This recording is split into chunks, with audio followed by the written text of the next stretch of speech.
Hey, what's up, YouTube? This is Cardboard Coach Neil. Welcome back to the channel. It's been a couple weeks since I've made a video. I wanted to take care of that today. I wanted to show some pickups. I haven't done a recent pickup video in some time. I think I showed a recent pickup, like one of the cards I got on my last video.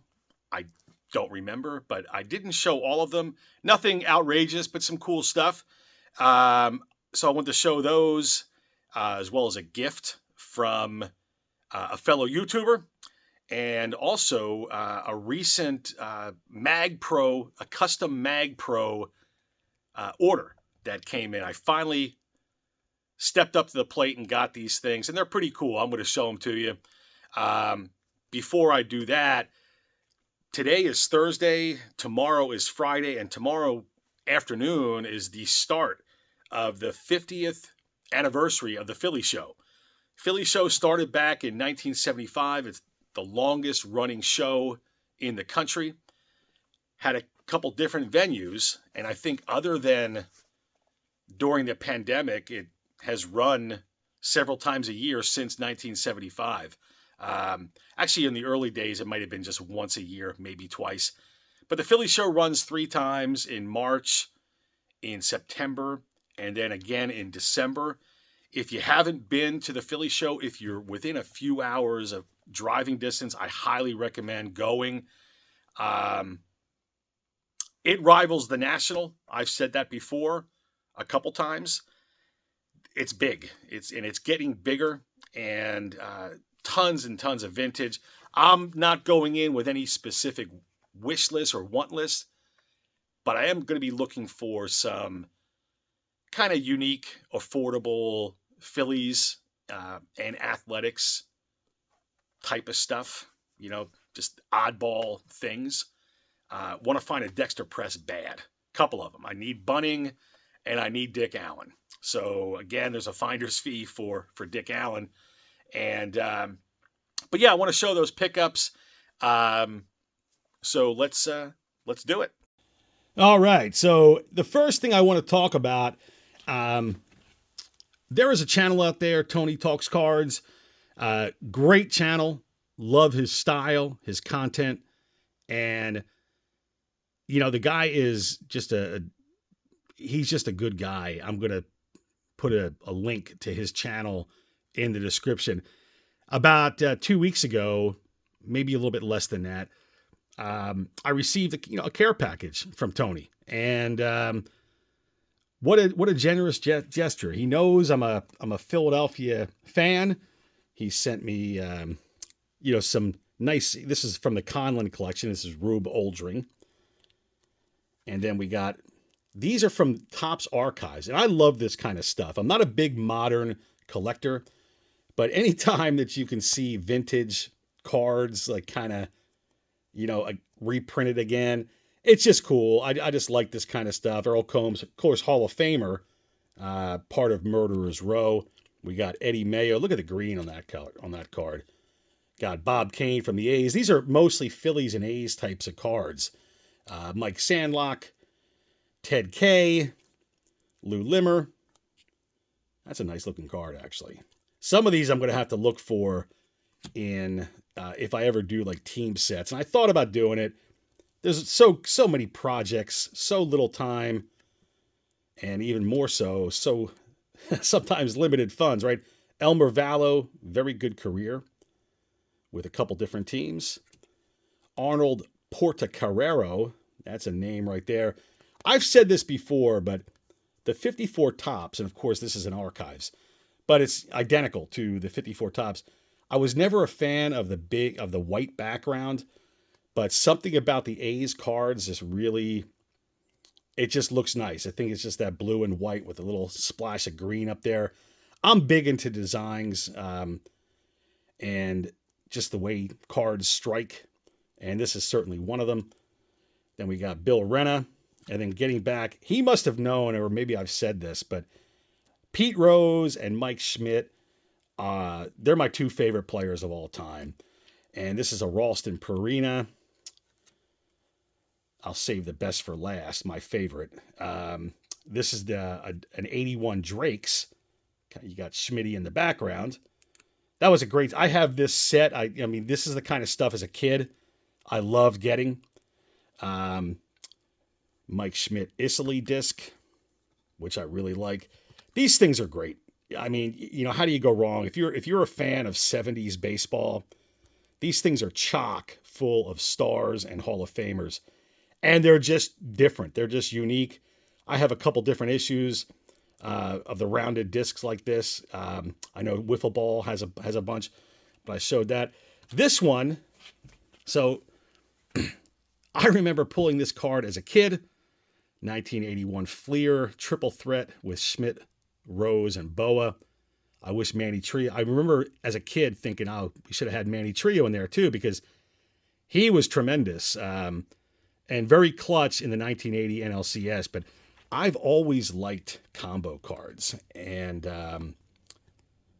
you know, obviously in 57 through 59, I think Topps put them out, and they're some of the greatest cards. If you're a post-war fan like I am, those are great cards. I'll have to do a show on combo cards one time. But this was great. I remember pulling this as a kid, knowing a little bit about some of the other cards, like the World Series foes, you know, the Mantle Aaron, and some of the others. But when I pulled this one as a Phillies fan, as a kid, fresh off a World Series, it was just tremendous. It's such a great card. Tony, thank you very, very much. But these are some of the other cards that I got, and I'm going to show these to you now. So these next three I got off Facebook. Pretty good price. Always liked this Ernie Banks, second of his consecutive MVPs in 58 and 59. It's well centered. It's got the color I like. Couldn't go wrong. I like early win cards for some reason. And this was from the same seller. So these were really good deals. This one's a 6. Not that I care. They're both very nicely centered and free from print defects, which are common on this issue. And that's the number one thing I look for, is that I like centering to a degree. But he reached out. He said, hey, I have one card left. It's yours for $10. And for $10, I don't care what it is, I'm going to probably take it. This is a 1951 Bowman early win. And I didn't ask him anything about it. I said, yeah, throw that in for $10. You can't go. I mean, I would have bought this card raw for $10. It's again, I don't know what it is. I mean, I'm not a huge fan of early win. I just like some of his cards. And this one's nice. I mean, it's really, really nice looking card. For $10, you can't go wrong. I added to my Red Heart set. I'm gonna give you guys an exercise. I added to my Red Heart set. I think I have like 14 or 15 right now. First one is Gus Zernial. He came in. I'm trying to get these cards in two ways. In SGC, kind of lower to mid-grade, just as long as they look nice. And I would prefer like an auction, or at least something. And there might be something with all this SGC drama. Let me just move this up so I can stand them up here, because I want you guys to do a comparison. With all this SGC talk about this and that, I'm hoping that some of these cards just go cheaper. It seems like a lot of people are trying to get rid of SGC stuff, and that's fine by me. These cards just look way better in a tuxedo. Next one that I got is Gus Bell. And so we got Zernial with the green, Gus Bell, who talk about a baseball lineage. He was the father to Buddy, who had a really nice career, and the grandfather to David and Mike. And David had a nice, productive MLB career. Mike, I believe, unfortunately passed at a younger age, and I don't think he ever really made it to the majors, but he made it to the minors and was quite a ball player. So, I mean, the Bell family, it's one of the few that had 3 generations playing in the majors. So there's the blue. The Red Hearts come in green, blue, and red. And this is Ted Klaczewski. And I just thought of something. The last two I showed, including this one, they're reds. So cash cards, Rob, you might want to look for these things too. But this is Teddy Klaczewski. I just got this today, which prompted this video. It was an auction in a smaller auction house. So I was able to kind of grab it for a pretty good price. Again, I don't know if SGC is the issue. It could be, and if it is, that's fine by me. I have, I think, 14 or 15 of these Red Hearts. The big one is the mantle, and I think 2 of the 15 I have are in PSA slabs.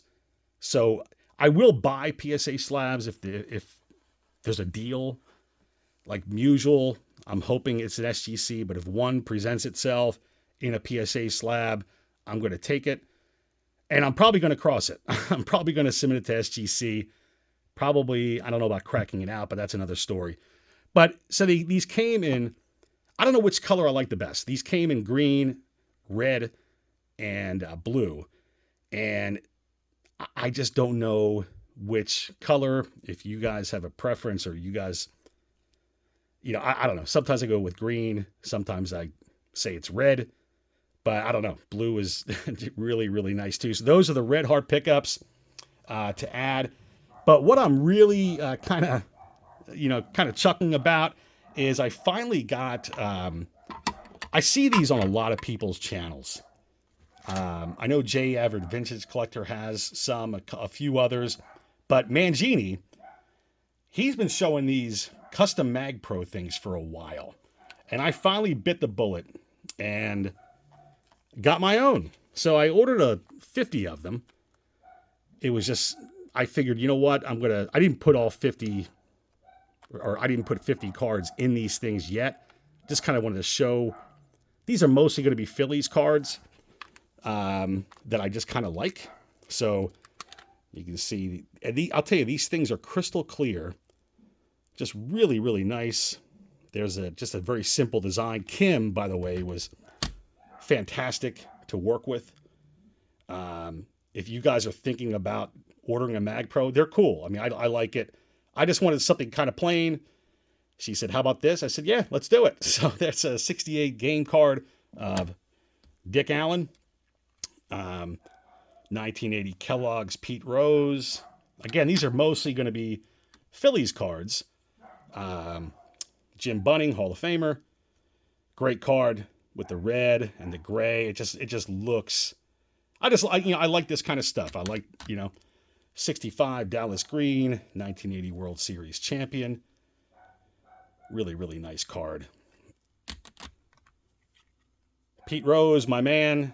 So, there are other Rose cards I'm going to be putting into these things too, but they're kind of in my childhood binder, which I don't want to really upset.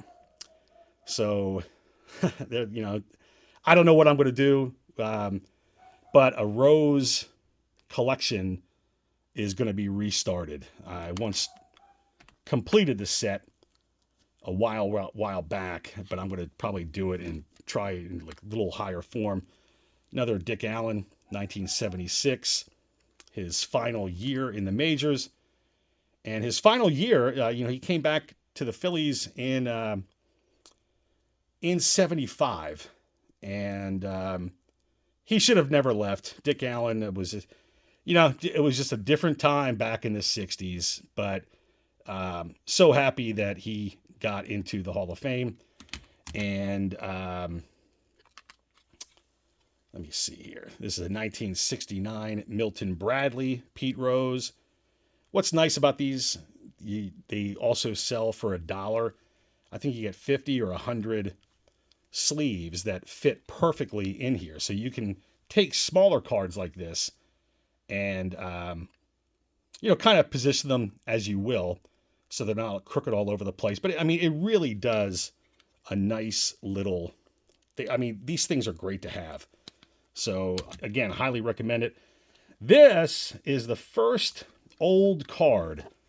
And I say old because I never called them vintage when I was a kid. But I had no idea. I mean, I knew who Cesar Cedeno was, but someone in my neighborhood had this, and I just had to have it because it wasn't, 1980 or 1981. I just like, I need to get that card, so I traded a couple cards for it. He was I think this is his rookie year, his rookie card. But yeah, this is my first like real old card, and so that deserved to be placed in a custom MagPro. And this is the first old card that I ever bought as a kid, or ever bought at all. I went into card shop Joe's Dugout, couple dollars, and I was hooked ever since. But this is a 1975 Brooks Robinson. I have had this in my collection since 1980, and just I'll tell you, this was like the first one I put in, and the Cedeno. I just remember those cards. I remember getting those cards, and it's memories are a big part of our personal collection, and a big part of why we collect. So I wanted to share those with you. I appreciate you guys watching. And, I appreciate you guys watching. Again, Philly show is this Sunday and Saturday. Hope to see you guys there on Saturday. Hilton Garden Inn, 5 p.m. on Saturday. And until next time.